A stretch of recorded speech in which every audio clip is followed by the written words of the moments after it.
Hello friends, welcome back. हम function chapter की exercise 6.1 solve कर रहे थे। लास्ट वीडियो में हमने एक्सरसाइज के 8 क्वेश्चन तक के कंप्लीट कर लिया था। इस वीडियो में हम आगे के क्वेश्चन सॉल्व करने वाले हैं। अगर आपने प्रीवियस क्वेश्चन नहीं देखा है तो उसकी लिंक आपको नीचे डिस्क्रिप्शन में मिल जाएंगी।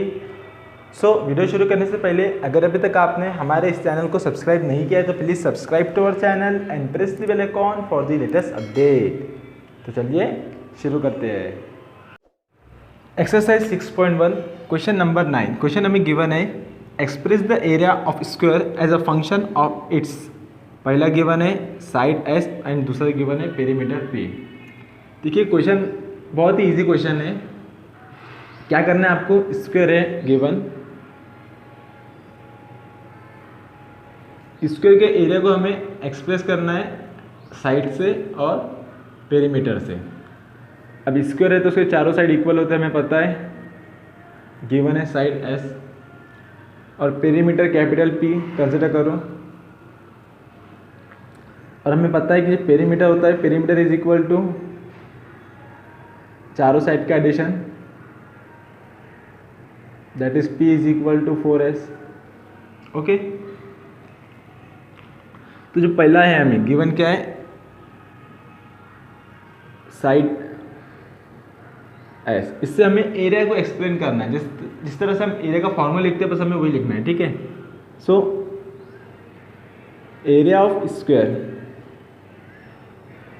इज इक्वल टू, क्या है फॉर्मूला पता है हमें, साइड का स्क्वायर होता है। So therefore A is equal to H square. बस यही आपका आंसर है। एरिया को आपको एक्सप्रेस करना था साइड से, ये पहला हो गया। दूसरा क्या है, पेरीमीटर। पेरीमीटर पी आपको गिवन है। अब हमने यहाँ पे देखा है P is equal to 4s। अब हमारे पास एरिया क्या फॉर्मूला, एरिया का formula area is equal to S square.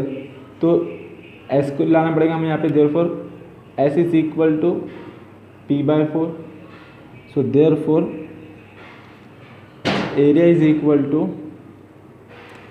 सिर्फ ए लिखेंगे तो भी चलेगा, capital A is equal to A square that is equal to P by 4 का स्क्वायर।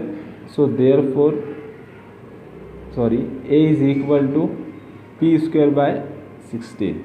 ठीक है, यहाँ पे हमने एरिया को फंक्शन एक्सप्रेस किया है साइड से और यहाँ पे हमने एक्सप्रेस किया है पेरीमीटर से।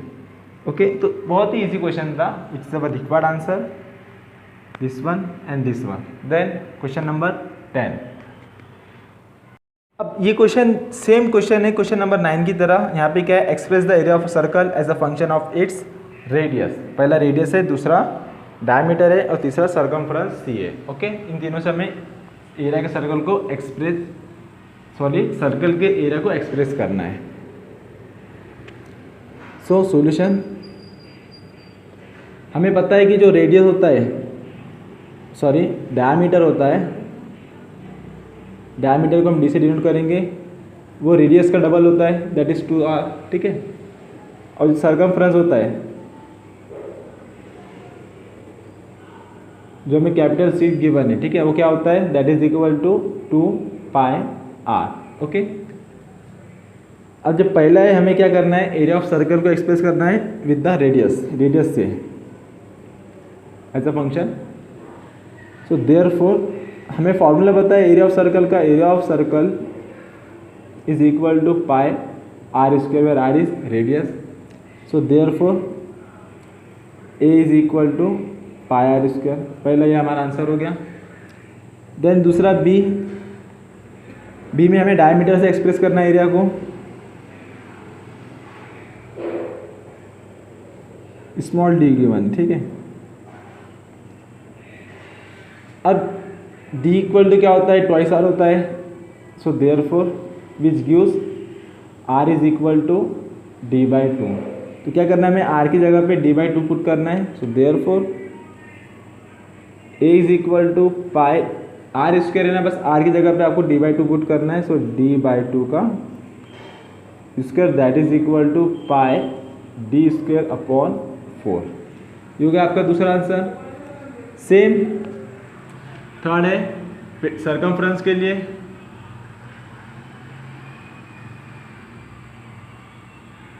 c is equal to 2 pi r है, तो यहाँ से अगर हम r की वैल्यू निकालते हैं तो हमें क्या मिलता है, c अपॉन 2 पाई।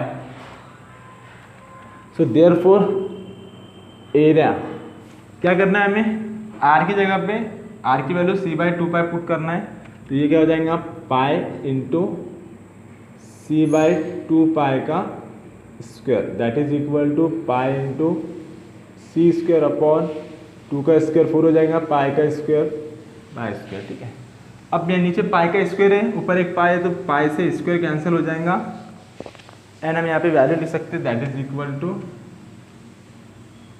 सॉरी ऊपर तक पाई डिवाइड हो गया है, C square upon 4 pi. Okay, so ये था हमारा तीसरा आंसर, बहुत ही इजी क्वेश्चन है, this is our required answer. Then next one, question number 11, an open box is made from a square of cardboard of 30 centimetre side. ठीक है, एक कार्डबोर्ड है स्क्वायर शेप का, जिसकी जो डायमेंशन है वो 30 सेंटीमीटर है। ठीक है, अब स्क्वायर है तो लेंथ और ब्रेथ सेम होंगी। देन आगे हमें क्या गिवन है क्वेश्चन में, by cutting the square of length x centimetre from each corner and folding the sides up. ठीक है, अब हमें क्या करना है, जो कार्डबोर्ड है, ठीक है, उसको उनका चारों साइड से हमें फोल्ड करना है। ठीक है, कितना फोल्ड करना है, x सेंटीमीटर। ठीक है, उतना कट करके उसे फोल्ड करके हमें क्या करना है, एक ओपन बॉक्स बनाना है। ठीक है, तो जैसे कि आपको यहाँ पे दिख रहा है, हमने क्या किया है, कार्डबोर्ड को चारों साइड से x सेंटीमीटर कट कर दिया है। ठीक है, अब जो कट किया जाए रीजन है, इसको हम उठा के एक बॉक्स बनाएंगे, ओपन बॉक्स, जिसका ऊपर का जो सरफेस है वो खुला होगा। ओके, तो जैसे आपको दिख रहा है यहाँ पे हमने इसे फोल्ड करके बॉक्स बनाया है, तो ये बॉक्स की जो है वॉल्यूम का, उसके वॉल्यूम को हमें फंक्शन में एक्सप्रेस करना है विद द x वेरिएबल के साथ। ठीक है, तो उसके लिए हमें इसकी डायमेंशन देखना ज़रूरी होगा। जैसे कि हमें पता था कि जो हमारी जो शीट थी, कार्डबोर्ड शीट, ठीक है, उसकी डायमेंशन थी 30 बाई 30 स्क्वायर था। अब हमने क्या किया, उसको चारों साइड से x सेंटीमीटर से कट कर दिया। ठीक है, तो उसकी जो डायमेंशन हो जाएंगी कितनी हो जाएंगी, ये हो जाएंगी, कोई भी साइड ले लो, 30 माइनस x हो जाएंगे। ठीक है, चारों भी, ये भी, ये भी, ये भी और ये भी। ओके, तो जब हमने एक क्यूब बनाया तो क्यूब वॉल्यूम, सॉरी, अब जो बॉक्स रहता है, बॉक्स कौन सी शेप का होता है, बॉक्स क्यूबॉइड शेप का होता है। ठीक है, या क्यूब भी होता है। तो भाई हमें यहाँ पे देखना है, इसकी लेंथ, ब्रेथ और हाइट हमें देखना होगा, यानी कि इसकी डायमेंशन हमें देखना होगा। तो इसकी अगर हम लेंथ की बात करें तो इसकी लेंथ कितनी होंगी, जो इसकी लेंथ थी, कितनी लेंथ है यहाँ पे, पहले तो 30 थी, लेकिन दोनों तरफ से जब हमने कट कर दिया उसको 30 माइनस एक्स, सॉरी हाँ मिस्टेक हो गई, 30 माइनस एक्स नहीं होगा। ठीक है, क्योंकि अब ये 30 था, ऊपर से x माइनस किया हमने, नीचे से x माइनस किया। ठीक है, यानी कि हमने 2x माइनस किया, तो इसकी जो लेंथ हो जाएंगे चारों साइड वो हो जाएगी 30 माइनस 2x। ठीक है, 30 minus 2x, 30 minus 2x, 30 minus 2x, 30 minus 2x। तो इस तरह से हमारा जो बॉक्स है उसकी जो लेंथ रहेगी वो हो जाएगी 30 माइनस 2x।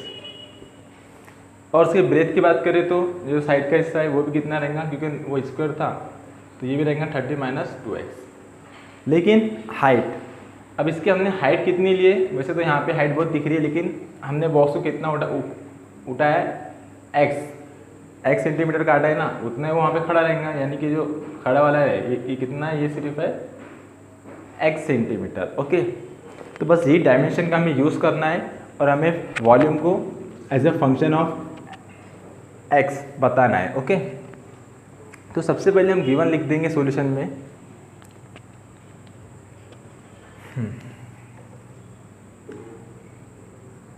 सॉल्यूशन क्या लिखना है, गिवन कार्डबोर्ड, डायमेंशन है उसकी कार्डबोर्ड स्क्वायर 30 सेंटीमीटर उसकी लेंथ ब्रेथ है, क्योंकि स्क्वायर है।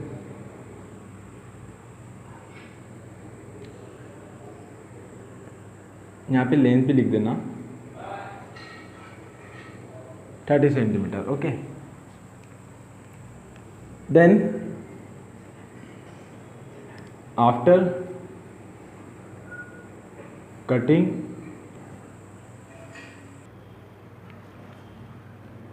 x centimeter from each side, then the dimension of new box is. ठीक है, हमने क्या किया है, कार्डबोर्ड को चारों साइड से x सेंटीमीटर काटा, फिर बाद में इसे फोल्ड करके हमने एक बॉक्स क्रिएट किया. ठीक है, बॉक्स मतलब कि वॉल्यूम बन गया, क्यूब बन गया, तो उसकी डायमेंशन हमें लिखना होगा. Therefore length is equal to, अब लेंथ कितनी है, ये 30 था, इधर से x काटे अपने, उधर से x काटे, यानी कि 2x कम हो गया उसमें से, that is 30 minus 2x. Breadth same, यहाँ से भी वही प्रोसेस 30 माइनस 2x.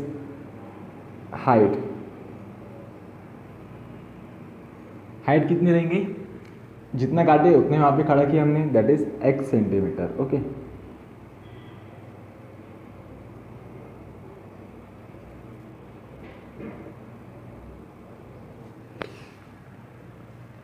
अब क्या करना है, हमें वॉल्यूम लेना है उसका, x तो यहाँ पे ऑलरेडी है, so therefore now volume of box is equal to length into breadth into height.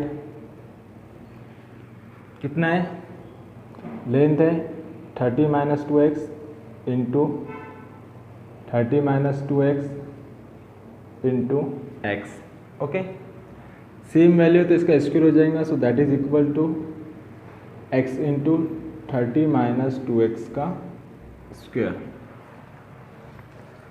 अब देखो 30 माइनस 2x है, चाहे तो इस तरह से रहने दो, अगर आप चाहो तो यहाँ से आप 2 कॉमन निकाल लोगे तो क्या आ जाएगा, 2 का square 4x into 15 minus x, इस तरह से भी आप 15 माइनस एक्स का स्क्वायर इस तरह से भी आप लिख सकते हो. ठीक है, इस तरह से रहने देंगे तो भी चलेगा.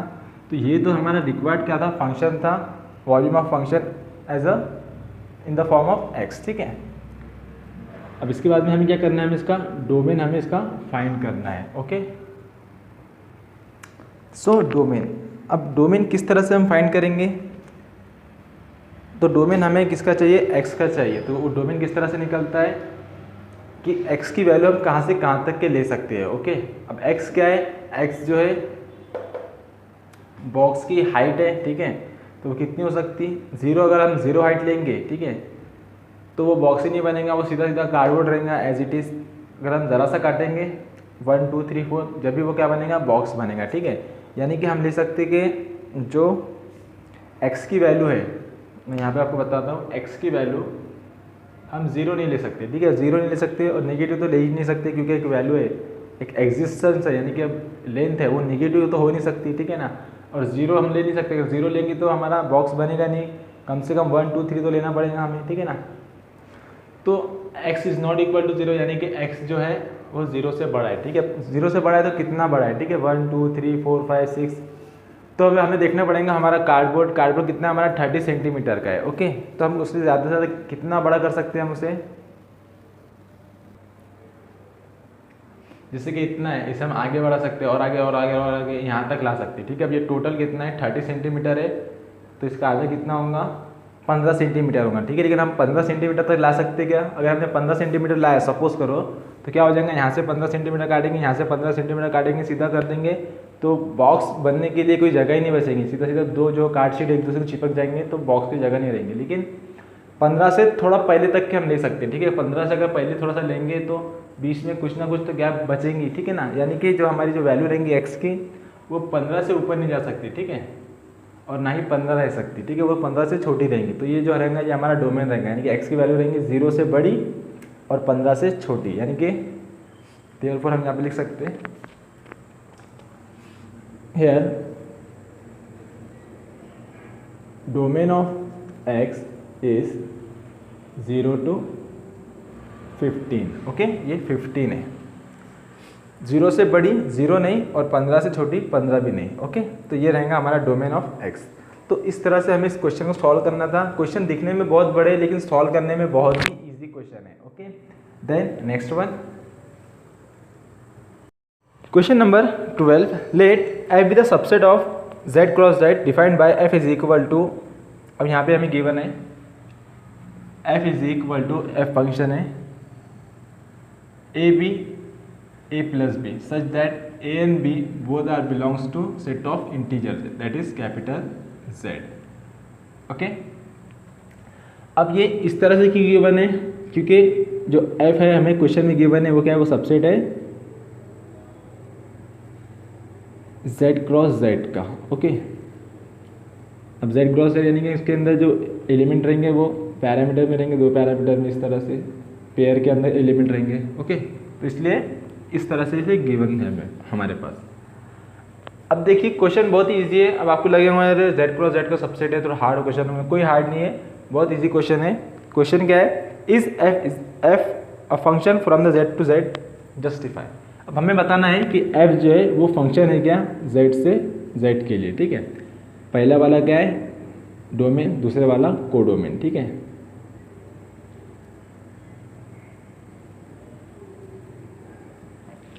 जिस तरह से हमने सबसे पहले जब चैप्टर हमारा स्टार्ट हुआ था तो हमने देखा था फंक्शन किसे कहते हैं किसे फंक्शन नहीं कहते, उसकी जो डेफिनेशन है बस वही हमें यहाँ पे अप्लाई करना है और कुछ भी नहीं। ठीक है, जैसे कि अगर कोई फंक्शन है एक सेट से दूसरे सेट पे मैप कर रहा है, ठीक है, जैसे कि यहाँ पे f है, ये भी सेट ऑफ इंटीजर है, ये भी सेट ऑफ इंटीजर है, तो हमारी डेफिनेशन क्या है, डेफिनेशन क्या है, ये है कि जो डोमेन है यानी कि पहला जो सेट है उसके हर एक एलिमेंट की एक इमेज होना चाहिए कोडोमेन के अंदर यानी कि दूसरे सेट के अंदर। ठीक है, ये हमारी डेफिनेशन है। अब देखिए यहाँ पे जो है ए और बी वो क्या है, सेट ऑफ रियल नंबर है,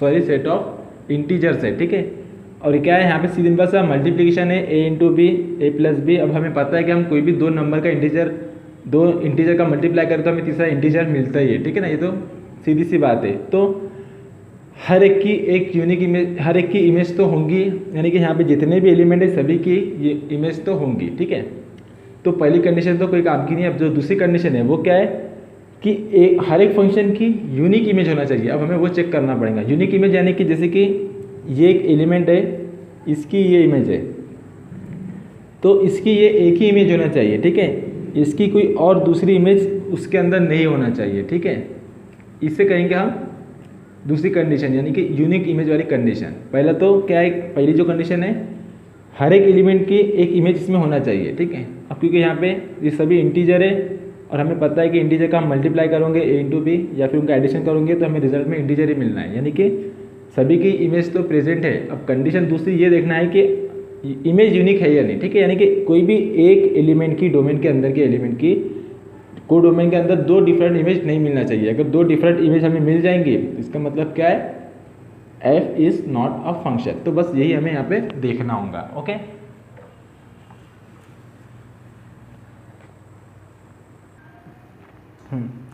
तो यहाँ पे आपको दिख रहा है ये जो पहला ये हमारा डोमेन समझ लो और दूसरा वाला को डोमेन। ओके, तो अब यहाँ पे ए बी की वैल्यू लेना है और उससे हमें बताना है कि फंक्शन है या नहीं। अब ए बी क्या है, A B belongs to set of integers, यानी कि हम ए बी की वैल्यू 0 +-1 +-2 +-3 कुछ भी ले सकते हैं। ओके, इस तरह से। तो चलो हम 0 से स्टार्ट करते हैं। For a is equal to 0 and b is equal to 1। ठीक है, हम कुछ भी ले सकते हैं, 1 1 2 2 1 2 3 4 आपकी मर्जी में जो आता है इंटीजर से आप वो भी ले सकते हैं, प्लस भी ले सकते हैं, माइनस भी ले सकते हैं। ठीक है, तो अगर मैंने लिया a इक्वल टू 0 और b इज इक्वल टू 1 तो डोमेन a इंटू बी क्या हो जाएगा, so therefore a into B is equal to 0 into 1 that is 0 and a plus B that is 0 + 1 कितना हो जाएगा 1। यानी कि अगर मैं 0 ले रहा हूँ तो उसकी इमेज कितनी मिल रही है मुझे, 1 मिल रही है। ओके, उसी तरह से एंड लेट अगर a इज इक्वल टू हम लेते हैं 0 again and b is equal to हम लेते हैं 2, अपनी मर्जी से कुछ भी ले सकते हैं। So therefore we get a into B is equal to 0 and a plus B is equal to 0 + 2 that is equal to 2 अब आप यहाँ पे समझे क्या,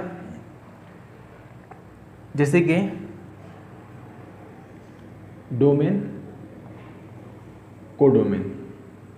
डोमेन में लिया मैंने 0, -1, -2, 1, 2, 3, ठीक है। यहाँ पे भी 0, -1, -2, 1, 2, 3। अब हम बात कर रहे थे इमेज की, जैसे कि ये 0 है यानी कि एक ही है, AB A+B, ठीक है। अब 0 की इमेज यहाँ से मुझे मिली 0 की इमेज 1, यहाँ से मिली 0 की इमेज मुझे 2, बस दैट्स ऑल। एक एलिमेंट की 2 डिफरेंट इमेज मिली है, मतलब कि इमेज यूनिक नहीं है। इमेज यूनिक नहीं है मतलब कि जो f है वो फंक्शन नहीं है। सो हम यहाँ पे लिखेंगे हेंस हेयर। आप यहाँ पे कोई भी AB की कोई भी वैल्यू लेके आप इसे प्रूव कर सकते हो। ऐसा ज़रूरी नहीं है कि 0, 1, 0, 2 इसी तरह से लेना। आप यहाँ पे 1, 1, -1, -1 किस तरह से भी लेके आप इसे प्रूव करके बता सकते हो। ओके, हेयर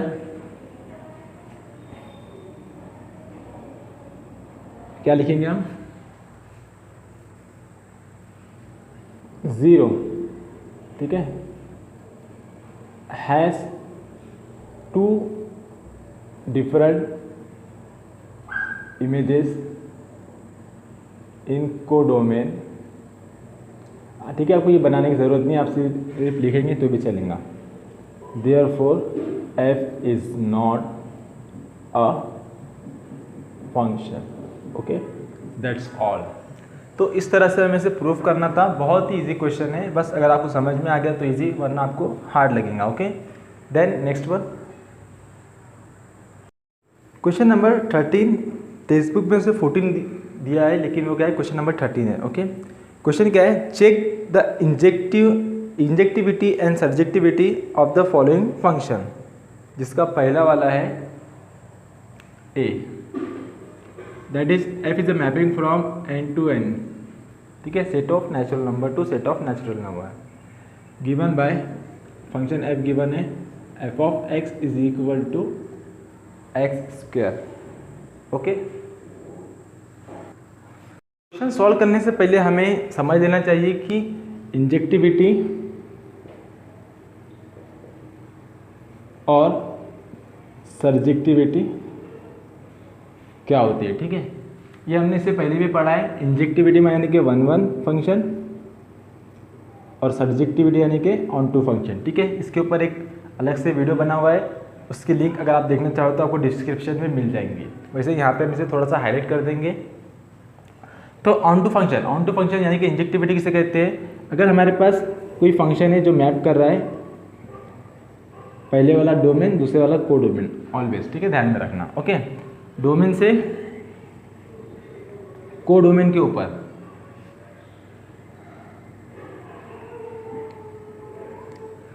तो उसे हम 1, 1 कब कहेंगे, if every element of domain has a unique and different image in codomain, यानी कि जिसके अंदर जितने भी एलिमेंट हैं सभी डिफरेंट एलिमेंट के लिए डिफरेंट इमेज होना चाहिए। ठीक है, ऐसा नहीं होना चाहिए कि यहाँ पे 2 एलिमेंट की एक कॉमन इमेज है, ऐसा हमें नहीं होना चाहिए। ठीक है, सभी के लिए एक डिफरेंट इमेज होना चाहिए, जैसे कि इसके लिए ये इमेज हो गई, इसके लिए ये इमेज हो गई, इसके लिए ये इमेज हो गई, इसके लिए ये इमेज हो गई। ठीक है ना, देखो सभी के लिए एक एक डिफरेंट यूनिक इमेज है। इस टाइप के फंक्शन को हम कहते हैं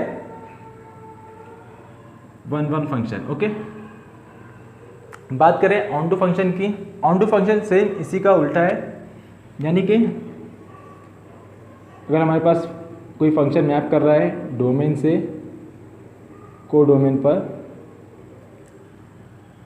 तो वो ऑन टू कब कहलाएगा। जनरली क्या होता है, हमारी जो फंक्शन की डेफिनेशन होती है कि हर एक फंक्शन क्या करना चाहिए, हर एक एलिमेंट यानी कि डोमेन के अंदर के हर एक एलिमेंट की एक यूनिक इमेज होनी चाहिए कोडोमेन के अंदर, ये होता है हमारा फंक्शन। तो क्या होता है, कभी कभी कोडोमेन के अंदर डोमेन से ज़्यादा एलिमेंट होते हैं, तो किसी की प्री इमेज होती है किसी की नहीं होती। जैसे कि 1 की प्री इमेज है, 2 की भी है, 3 की कोई इमेज नहीं है, 4 की है। ठीक है, ऐसा होता है। लेकिन ऑन टू फंक्शन किसे कहते हैं कि एवरी एलिमेंट ऑफ कोडोमेन, यानी कोडोमेन के हर एक एलिमेंट के लिए क्या चाहिए, हमें एक प्री इमेज चाहिए इन डोमेन के अंदर प्री इमेज चाहिए, यानी कि यहाँ पे जितने भी एलिमेंट है, यानी कि यहाँ पे अगर 50 एलिमेंट है कोडोमेन में, तो डोमेन के अंदर भी 50 एलिमेंट होना चाहिए और हर एक की एक यूनिक इमेज होनी चाहिए, ठीक है। जैसे कि इसके अंदर 3 एलिमेंट है तो इसके अंदर भी 3 ही एलिमेंट होना है। तो हम कह सकते हैं कि यहाँ पे हम कह सकते हैं कि every element of codomain have a pre image in domain, hence it is a onto function. Okay, तो ये हो गया वन वन फंक्शन और ये हो गया ऑन टू फंक्शन। तो हमें चेक करना है ये जो गिवन फंक्शन है मैपिंग एन मतलब कि सेट ऑफ नेचुरल नंबर, ये हमारा फंक्शन है, यानी कि यहाँ पे जो भी वैल्यू रहेंगे डोमेन में कोडोमेन में उसका स्क्वायर रहेगा। ओके, ये इस तरह से हमारा फंक्शन है। तो हमें बताना है कि वो इंजेक्टिविटी और सर्जेक्टिविटी है या नहीं है। ओके,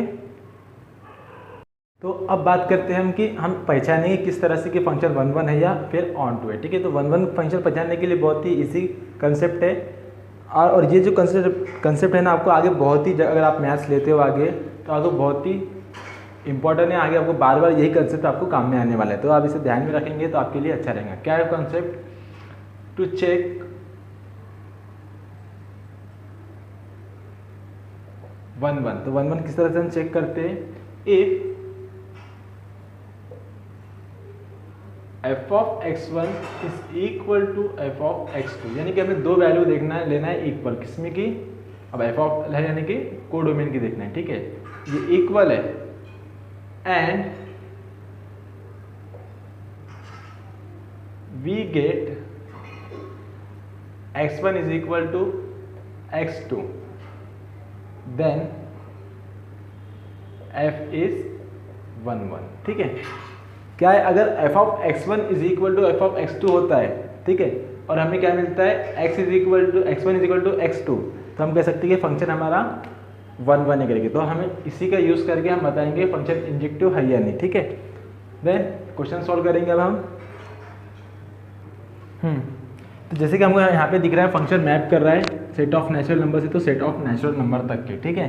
अब ये क्वेश्चन में आप क्या करेंगे, थोड़ा सा अगर डायग्राम में बना लोगे यहाँ पे तो थोड़ा सही लगेगा। ओके, समझने में भी आ जाएगा। क्या है? नेचुरल नंबर्स क्या होते हैं? 1 2 3 4 एंड सो ऑन, ठीक है। सेम यहाँ पे भी 1 2 3 4 5 सो ऑन, ठीक है। तो हमें चेक करना है कि फंक्शन वन वन है या नहीं है। ओके, तो हम कंडीशन क्या थी मैंने अभी बताया आपको। लेट गिवन फंक्शन हमारा है क्या है? f of x is equal to x square, ये हमारा फंक्शन है। So late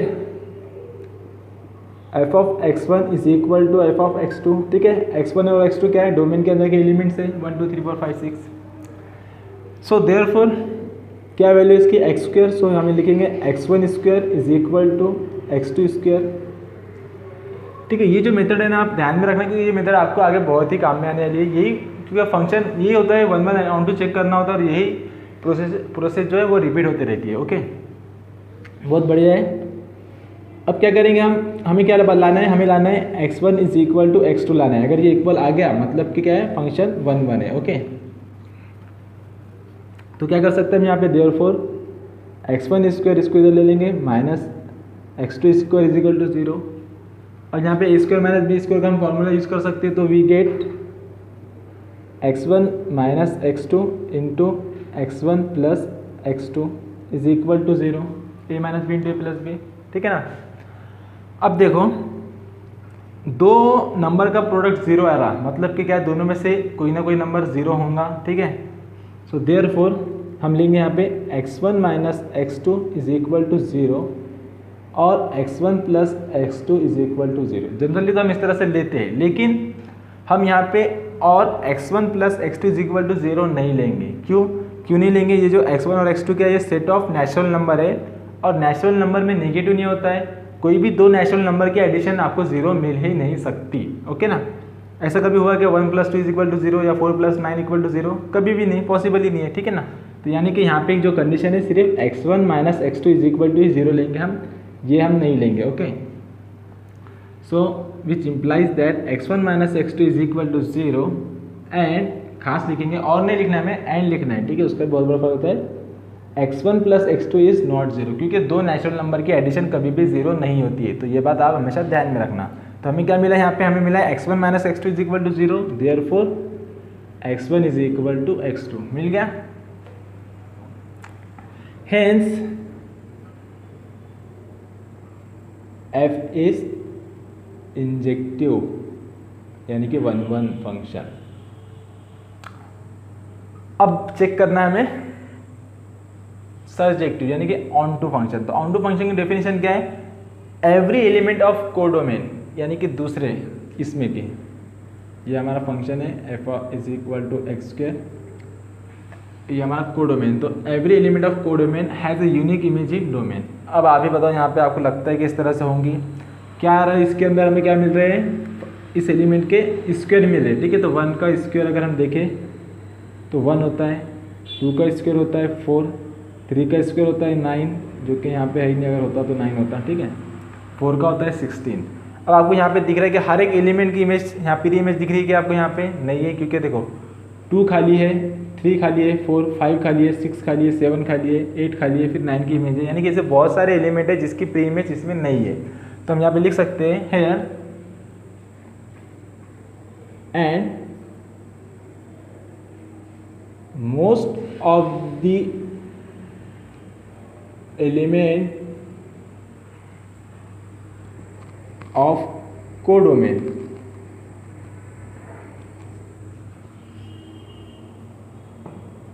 does not have a pre-image in domain. For example, 2, 3 don't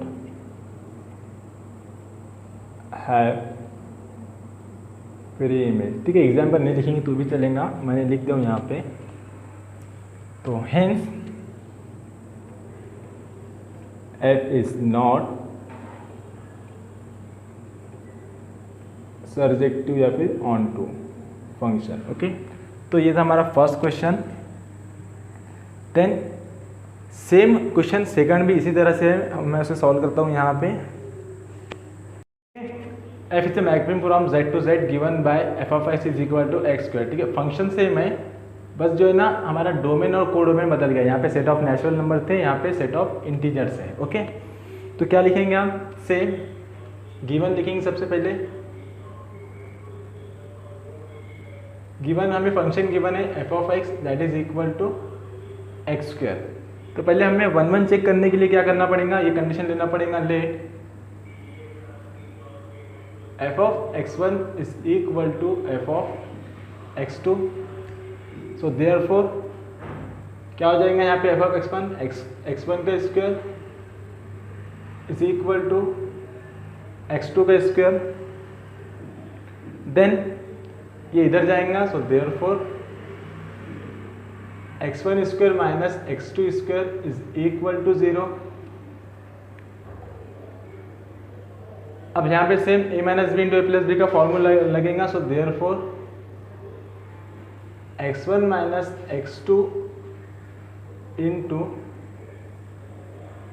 x1 plus x2 is equal to 0। अब देखिए यहाँ पे अब हमारी कंडीशन चेंज हो जाती है। यहाँ पे हमने क्या लिखा था? Which implies that x1 minus x2 is equal to 0 and x1 plus x2 is not equal to 0। अब ये नॉट इक्वल टू 0 क्यों लिखा हमने? यहाँ पे हम ये कंडीशन भी लिख लेते हैं तो सही रहेगा। x1 and x2 belongs to set of natural number, जो कि क्योंकि नेचुरल नंबर के दो नंबर का एडिशन कभी भी 0 नहीं आता है, ओके। लेकिन यहाँ पे क्या है? यहाँ पे नेचुरल नंबर नहीं, यहाँ पे सेट ऑफ इंटीजर है, क्योंकि सेट ऑफ इंटीजर में क्या आता है? 0 आता है, प्लस माइनस 1 आता है, प्लस माइनस 2 आता है, ठीक है। और भी बहुत सारे नंबर आते हैं, क्योंकि अगर देखो जैसे कि अगर हमने यहाँ पे लिया नंबर 1 लिया और माइनस 1 लिया, इन दोनों का एडिशन कितना आता है? प्लस माइनस माइनस होता है और 0 हमें मिलता है, यानी कि 2 नंबर का एडिशन हमें यहाँ पे 0 मिल सकता है, ओके। तो यहाँ पे हम क्या लिखेंगे? नॉर्मल सी कंडीशन हमारी, that is which implies that x1 minus x2 is equal to 0 और x1 plus x2 is equal to 0। ये भी पॉसिबल है और ये भी पॉसिबल है। So therefore x1 is equal to x2 और x1 is equal to minus x2। Okay, अब देखो यहाँ पे हमें क्या मिला है, x1 is equal to x2 तो हमें मिला है, लेकिन साथ में हमें क्या मिला है, x1 is equal to minus x2 भी हमें मिला है। हमें ये नहीं चाहिए, हमें सिर्फ ये चाहिए। यहाँ पे और दिख रहा है मतलब कि इसकी भी पॉसिबिलिटी है, जहाँ पे पॉसिबिलिटी है वहाँ पे क्या है, वहाँ पे डाउट होना ही नहीं चाहिए। हमें एकदम परफेक्ट चाहिए कि हमें सिर्फ चाहिए x1 is equal to x2, हमें ये वैल्यू नहीं चाहिए। तो ये हमारा वन वन फंक्शन यहाँ पे नहीं रहेगा। ठीक है, ये कंडीशन समझने के लिए आप देखिए यहाँ पे, सॉरी चलो इधर है, इसे ही देखते हैं हम। क्या है, सेट ऑफ नेचुरल नंबर है, सेट ऑफ इंटीजर है दोनों भी, तो क्या हो जाएगा, ये डोमेन कोडोमेन मैपिंग। ठीक है, अब सेट ऑफ इंटीजर में क्या आता है, 0 आता है, -1 -2 and so on, +1 2 3 and so on. यहाँ पे भी 0 -1 -2 -3, नीचे 1 2 3। फंक्शन क्या है, वही है, स्क्वायर करना है हमें। अब देखेंगे, अब हमने 0 क्यों लिया, ठीक है, क्योंकि अब हमें देखिए अगर हम लेते हैं 1 का स्क्वायर कितना आ रहा है, 1 का स्क्वायर आ रहा है +1। वही अगर हम बात करें -1, तो -1 का अगर हम स्क्वायर लेते हैं तो -1 ही मिलता है, उसका भी वैल्यू क्या मिलता है हमें, +1 ही मिलता है। ठीक है ना, तो इसीलिए ये जो कंडीशन है x1 is equal to x2, उसके लिए ये कंडीशन हमें मिली है। और में हमें मिला है x1 is equal to -x2, तो वो ये ऊपर वाले के लिए मिला है। ठीक है ना, तो इसीलिए मैं कह रहा हूँ, इसलिए ये जो है अगर ये साथ में दिया तो चलो यहाँ पे तो 1 1 है, लेकिन साथ में वो ये जो फंक्शन है ऊपर वाले जो वैल्यूज़ है उसके लिए भी वही इमेज हमें मिल रही है, यानी कि 2 डिफरेंट एलिमेंट्स की एक कॉमन इमेज हमें यहाँ पे मिल रही है। ठीक है ना, तो यही था बात, इसीलिए हम यहाँ पे कहेंगे कि हेंस इसके बेस पे, ठीक है, hence f is not injective या फिर 1 1 फंक्शन। ओके, और बात करें ऑन टू की, तो क्या करना है हमें, जो आपको दिख रहा है यहाँ पे, यही लाइन सेम कॉपी करनी है वहाँ पे। ठीक है, इसके नीचे लिखना है and most of the elements of codomain, that is यहाँ पे जैसे आपको दिख रहा है। अब ऊपर के जितने भी एलिमेंट है ना, उसके आपको किसी की भी इमेज नहीं मिलेंगी, क्योंकि स्क्वायर जो है वो हमेशा पॉजिटिव होता है, चाहे नेगेटिव नंबर हो या फिर पॉजिटिव नंबर है, यानी कि ऊपर के तो पूरे एलिमेंट है जिसके आपको इमेज नहीं मिलेंगे। तो यहाँ पे आप लिख सकते हैं most of the elements of codomain does not have pre image in domain. For example आप ले सकते हैं 2 3 या तो आप यहाँ पे ले सकते हैं -1 -2 -3 -4 अप टू -∞ तक के। ठीक है, therefore f is not surjective function. Example नहीं लिखेंगे तो भी चलेगा, सेम इतना आपको यहीं पर ही कॉपी कर देना है। ठीक है, तो हमारा क्वेश्चन 1 और 2 हो गए। Then next one, so question number 4। Question number 4 भी क्या है, सेम ही क्वेश्चन है 3 की तरह। गिवन है f से मैपिंग फ्रॉम d। अब यहाँ पे क्या है, इंटीजर के बाद रियल नंबर है, ठीक है, capital R। Given f of x is equal to x square, तो ये ऐसे ही रहेगा, f of x is equal to x square. So क्या लेंगे हम, f of x is equal to x square लेंगे, ये वैसे लिखेंगे, ये भी वैसे लिखेंगे, तो यहाँ तक के सेम ही रहेगा। हैंस हमें क्या मिला, x1 is equal to -x2। अब हमने इस तरह से क्यों लिया, मैंने आपको प्रीवियस क्वेश्चन में यहाँ पे समझाया था डायग्राम बना के। तो hence f is not injective function. Okay, अब बात करें सर्जेक्टिव फंक्शन की, तो अब यहाँ पे ध्यान में रखना, यहाँ पे क्या है, सेट ऑफ रियल नंबर है। ठीक है, जैसे कि ये हमारा डोमेन और कोडोमेन है जिसके अंदर वैल्यू है 1 2 3 -1 -2 0 1 2 -1 -2। अब क्योंकि ये क्या है, सेट ऑफ रियल नंबर है, यानी कि इसके अंदर हर एक नंबर आता है। ठीक है, छोटे से छोटा, अंडर रूट वाला, फ्रैक्शन वाला, कोई भी नंबर, सभी नंबर इसके अंदर आते हैं। जैसे कि 1.1 1.234 1.00001, तो ये जो भी नंबर है ना, सभी नंबर आते हैं। यानी कि अब मैंने जो सेट लिया इसके अंदर बस ये 5 नंबर नहीं है इसके अंदर, यानी कि -2 से तो +2 के बीच में इन्फानाइट नंबर है जो सभी इस के अंदर आते हैं, ठीक है। तो इस तरह से हमारी ये मैपिंग है रियल नंबर की R से R तक के जो फंक्शन है एक्स स्क्वायर हमारा फंक्शन है। अब बात करें हम जो सर्जेक्टिव की डेफिनेशन है, ठीक है। Every element of codomain has a unique image in has a pre image in domain.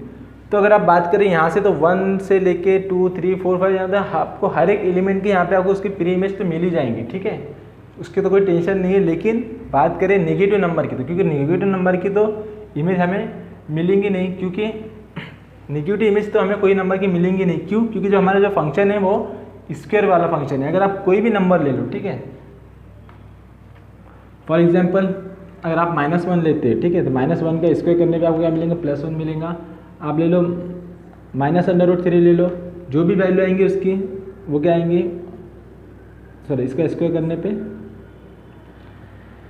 3 आएगा, नेगेटिव का स्क्वायर प्लस आता है, ठीक है ना। तो ये जो जीरो के बाद के जो एलिमेंट है, ठीक है, जीरो तो जीरो का स्क्वायर आ जाएगा।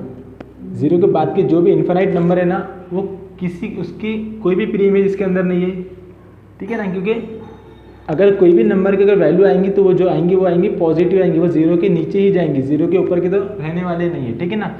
अब ऐसा मत समझने कि रियल नंबर है तो रियल नंबर तो हर एक रियल नंबर होता है, कोई ना कोई किसी न किसी का तो इसका निकल ही जाएगा, वो निकल जाएगा, सही बात है। लेकिन वो कहाँ आएगा, वो 1 आएगा, 2 आएगा, 3 आएगा, 4 आएगा। जैसे कि 1 का स्क्वायर 1 होता है, 2 का स्क्वायर कितना होता है, 4 होता है। लेकिन अब बोलेंगे ये 2 रह गया, तो वो 2 का भी कोई ना कोई किसी न किसी का स्क्वायर होंगे। जैसे कि √2 की अगर हम बात करें तो इसकी वैल्यू पता नहीं मुझे 1.141 जो कुछ भी है समथिंग आती है, ठीक है ना।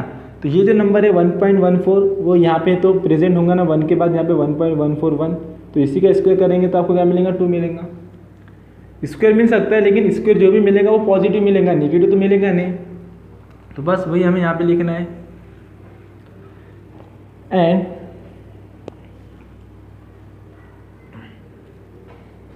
All the negative elements of codomain does not have a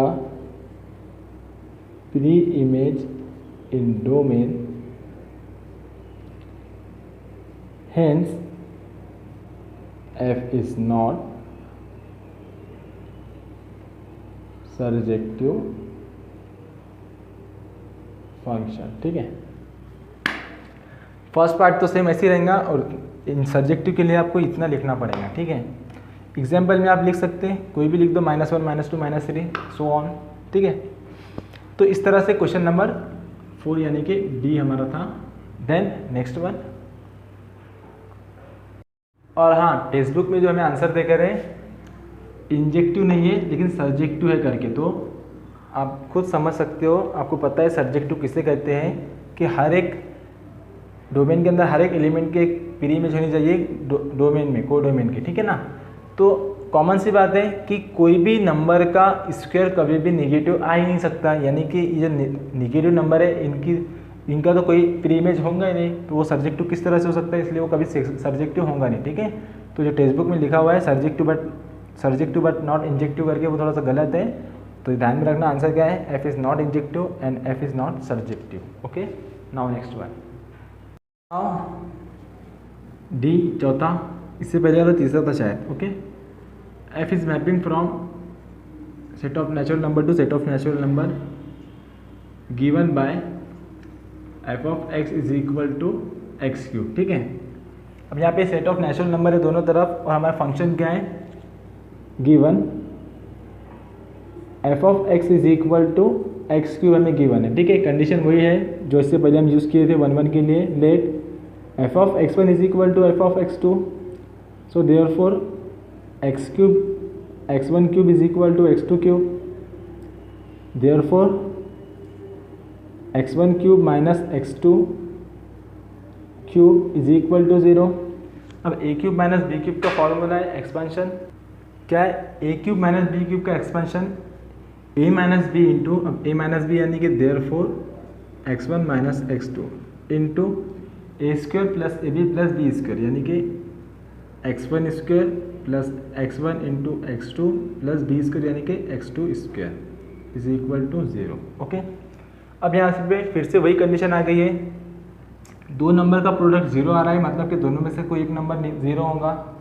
so therefore which implies that x1 minus x2 is equal to 0 and, ठीक है, और नहीं लेना है यहाँ पे, हमें एंड लेना है। क्यों? क्योंकि यहाँ पे फिर से सेट ऑफ नेचुरल नंबर आ गया है और आपको दिख रहा है यहाँ पे एडिशन है, और हमें पता है कि कोई भी नेचुरल नंबर का स्क्वायर करो या मल्टीप्लिकेशन करो, फिर आप उनकी एडिशन करेंगे तो हमें रिजल्ट में कोई भी पॉजिटिव नंबर मिलेगा और उसकी एडिशन कभी भी 0 नहीं होती है, ठीक है ना। तो इसलिए हम यहाँ पे लिखेंगे x1 square plus x1 into x2 square is not equal to 0 since x1 and x2 belongs to set of natural number। okay, so therefore x1 is equal to x2, hence f is injective. ठीक है, अब बात करें surjective की। ठीक है, अब जैसे कि हमें पता ही है, हम एक बार बना के देख लेते हैं, यहाँ पे आसानी से समझ में आ जाएगा। ठीक है, ये x हो गया, ये हमारा फंक्शन हो गया, नेचुरल नंबर 1 2 3 4 5 6 1 2 3 4 5 6 7, क्या है यहाँ पे फंक्शन क्यूब कर रहा है। ठीक है, तो 1 का क्यूब 1 होता है, 2 का क्यूब 8 होता है। ठीक है, और 3 का क्यूब 27 होता है, जो कुछ भी होगा। तो अब आपको यहाँ पे डायरेक्टली दिख रहा है कि ऐसे बहुत सारे एलिमेंट है कोडोमेन के अंदर, जैसे कि 2 3 4 5 6 7, जिसकी प्री इमेज डोमेन में नहीं है। ठीक है, इसलिए वो क्या होगा, वो सर्जेक्टिव नहीं होगा। तो आप यहाँ पे लिख सकते हो, hair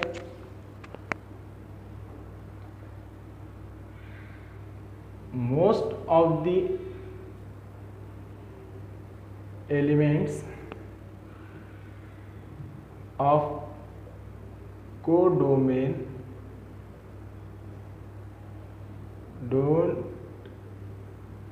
have a pre-image in domain। Example के लिए आप ले सकते हो 2 3 4 5 6 7 belongs to set of natural number. ठीक है, ये नहीं है, इसके बाद में और भी बहुत सारे, जैसे कि 9 10 11 12 13 14, है ना, इससे बहुत से नंबर है। Therefore f is not surjective. Okay, then next one, last question number 13 का ई, क्या दिख रहा है, f is mapping from set of real number to set of real number. ठीक है, फंक्शन वही है, f of x is equal to x cube, given में हम वही लेंगे, वही कंडीशन लेंगे और यहाँ तक हम वही जैसे कि वैसे पहुँचेंगे। ठीक है, अब यहाँ पे हमने लिया x1 minus x2 is equal to 0 and this is not equal to 0। ठीक है, क्योंकि सभी नंबर पॉजिटिव थे, लेकिन अगर सपोज सब नंबर रियल नंबर है, अगर नंबर रियल भी होते हैं, ठीक है, तो यहाँ पे हमें 0 मिलता था कि आप देखो एक बार, जैसे कि अगर कोई भी दो नंबर है, अगर नंबर निगेटिव भी है सपोज, क्योंकि रियल नंबर में तो हर एक नंबर आता है, ये नेचुरल नंबर नहीं है, अब रियल नंबर है तो उसके अंदर सभी नंबर आ जाएंगे। ठीक है, हर एक पॉसिबल नंबर आएगा। तो क्या होगा, अगर न कोई नंबर आता है, ठीक है, जैसे सपोज करो कोई भी दो नंबर आप कंसिडर करो, चाहे वो पॉजिटिव हो या निगेटिव हो। ठीक है, अगर आप उसका स्क्वायर करेंगे तो वो पॉजिटिव ही रहेगा। ठीक है, तो उनका स्क्वायर का एडिशन उनके दोनों नंबर के प्रोडक्ट्स के हमेशा बड़ी रहेंगी। ठीक है, नंबर बड़े रहेंगे मतलब कि इसका जो रिजल्ट आएगा वो हमेशा ग्रेटर देन 0 आएगा। ठीक है, वो नॉन जीरो तो रहेंगे और वो भी पॉजिटिव रहेगा। ओके, तो इसलिए हम यहाँ पे यही लिखेंगे से एस, ये जो है expression is not equal to 0 और विच इज़ ग्रेटर देन 0 पे हम लिख सकते हैं। ओके, तो ये तो बात हो गई। ठीक है, क्या मिला हमें, यहाँ पे मिला x1 minus x2 is equal to 0, that is x1 is equal to x2, ये वैल्यू मिली। तो ये यहाँ से यहाँ तक के कॉन्सेप्ट सेम ही था, hence f is injective function. अब ये हो गया injective function.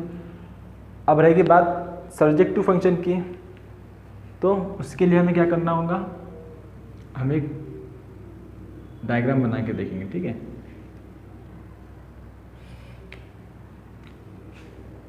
Set of real number है, तो ध्यान में रखना रियल नंबर में क्या आता है, हर एक पॉसिबल नंबर आता है। 0 भी आता है, 1 भी आता है, 2 भी आता है, -1 भी आता है, -2 भी आता है, और इनके बीच के जितने भी नंबर है पॉइंट में, अंडर रूट में, सभी नंबर आते हैं। ओके, तो क्या चाहिए हमें, जैसे कि इसके बीच में 1.2, 3, 1.1 सभी नंबर आते हैं, ठीक है। तो इन्फानाइट नंबर आते हैं, हम कह सकते हैं कि 0 और 1 के बीच में इन्फानाइट रियल नंबर है। ओके, तो हमें बताना है कि ये जो है सर्जेक्टिव है या नहीं। तो सर्जेक्टिव के लिए क्या चाहिए, डेफिनेशन, हमारी डेफिनेशन क्या है, every element of codomain has a unique image in domain. Okay, तो हमें यहाँ पे दिख तो नहीं रहा है, लेकिन हर एक नंबर का कोई ना कोई स्क्वायर, मैंने यहाँ पे क्या है, क्यूब है, तो कोई ना कोई क्यूब तो होता ही है। जैसे कि 1 का अगर आप ले लो क्यूब तो 1 ही मिलेगा। अब बात करें 2 किसका क्यूब है, 1 का नहीं है, 2 का नहीं है, लेकिन कोई ना कोई ऐसा नंबर होगा जिसका क्यूब है। तो आप क्या करो, समझने के लिए सिर्फ, करने की तो जरूरत नहीं, कैलकुलेटर में 2 का क्यूब रूट निकाल के देखो क्या आएगा, वो आएगा 1.2, मैंने निकाला वो भी 59901 एंड आगे नंबर है, ठीक है। अब ये जो नंबर है ये कौन सा नंबर है, ये एक रियल नंबर है, ये रियल नंबर है, यानी कि वो सेट डोमेन में भी होगा और को डोमेन में भी होगा। यानी कि अगर आप इसका क्यूब करेंगे तो आपको क्या मिलेगा, आपको मिलेगा 2, यानी कि आपको हर एक यूनिक नंबर का क्या मिल रहा है, हर एक एलिमेंट की एक प्री इमेज मिल रही है आपको डोमेन के अंदर। वही बात करें, अब देखो यहाँ पे क्या है, क्यूब है, तो क्यूब में क्या होता है, निगेटिव नंबर भी आपको मिलता है। अगर कोई नंबर है निगेटिव नंबर है, जैसे कि -2 है, तो इसका अगर आप क्यूब निकालेंगे तो आपको कितना मिलेगा, -8 मिलेगा। तो इस तरह से निगेटिव नंबर की भी कोई ना कोई प्री इमेज, एक प्री इमेज इसके अंदर होंगी, और साथ में पॉजिटिव नंबर की हर एक की एक प्री इमेज इसके अंदर डोमेन के अंदर होंगी। तो आप यहाँ पे लिख सकते हो, here every element of codomain have a pre image in domain. For example जरूरी नहीं है, जैसे कि मैंने यहाँ पे बताया हो, आप लिख सकते हो अगर x एक एलिमेंट है, ठीक है, क्या है 1.59901, तो इसका अगर आप क्यूब निकालेंगे तो आपको क्या मिलेगा, f (x = 2 मिलेगा, ठीक है। Therefore f is surjective function. Okay, तो इस तरह से हमें इसे सॉल्व करना था, which is our required answer. And यहाँ पे हमने क्वेश्चन नंबर 13 तक के कंप्लीट कर लिया है, और अगर आप रिमेनिंग क्वेश्चन देखेंगे तो आपको इस साइड वाली वीडियो पे मिल जाएंगे। ओके, अब आप यहाँ तक पहुँच ही चुके हो तो वीडियो को लाइक कीजिए, शेयर कीजिए, और जाने से पहले नीचे दिए हुए आइकॉन पे टच करके हमारे चैनल को सब्सक्राइब जरूर कीजिए। तो मिलते हैं नेक्स्ट वीडियो में। Thanks for watching.